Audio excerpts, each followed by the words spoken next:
Ya, kita kembali lanjutkan dialog kita di Lunch Talk, sanksi tegas bagi pelanggar protokol COVID-19 dan masih bersama dua narasumber saya, Pak Menko PMK dan juga Pak Imam Prasojo, Sosiolog UI. Saya kembali ke Pak Menteri. Pak Menteri, tadi dari 5 poin yang disampaikan oleh Pak Imam, di sini ada sanksi sosial, struktur pasar, ya, di mana kalau sanksi sosial sebenarnya sudah mulai dilakukan begitu oleh sejumlah daerah. Sebut saja tadi Bapak sampaikan Jawa Timur, Jawa Barat juga cukup tegas sanksi sosial.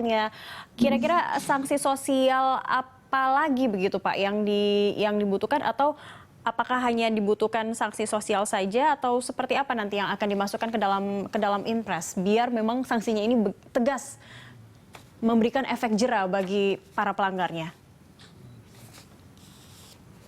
Untuk jenis sanksi itu kemungkinan akan diserahkan kepada pemerintah daerah agar itu diatur di dalam perda dan disesuaikan dengan cara-cara yang selama ini memang sudah diterima oleh masyarakat.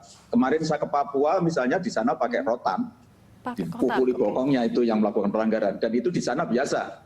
Tetapi mungkin di tempat lain menjadi ribut kan, karena itu nanti hal semacam itu kita serahkan sepenuhnya kepada daerah-daerah yang betul-betul memang, tapi harus betul-betul bisa memberikan efek jera. Salah satu jera itu ya dipermalukan seperti yang disampaikan oleh Pak Imam Prasojo tadi. Jadi membuat orang malu itu bagian dari supaya jera, dan tidak harus fisik kalau memang tidak harus. Artinya tidak dengan fisik sudah bisa diselesaikan, bisa betul-betul membuat jera, ya itu bisa dilakukan. Oke, ternyata dibikin malu malah lebih jera begitu ya Pak Menteri ya, dibanding sanksi yang biasa aja begitu ya Pak ya.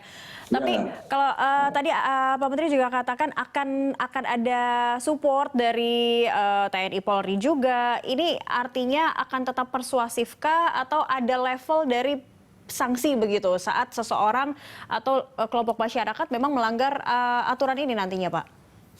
Kalau itu dalam bentuk perda, kan kemudian nanti penegak aturan kan harus Satpol PP. Karena itu kalau harus melibatkan personel di luar itu, dalam rangka untuk memperkuat, baik untuk mengawasi Satpol PP juga jangan lakukan pelanggaran, kemudian juga agar peraturan itu betul-betul bisa ditegakkan di lapangan, maka di dalam Inpres itu akan diatur tentang keterlibatan aparat pemerintah pusat, yaitu TNI terutama, yang memang bukan itu fungsinya, tapi harus diatur betul kalau memang dia akan diperbantukan, dan kemudian juga Polri. Oke, baik.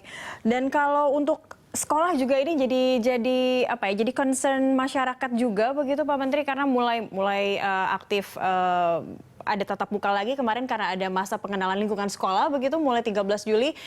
Ini nampaknya juga rentan akan terjadi pelanggaran protokol COVID, Pak. Tapi seperti apa nanti ada penerapan yang berbeda tidak mungkin, Pak?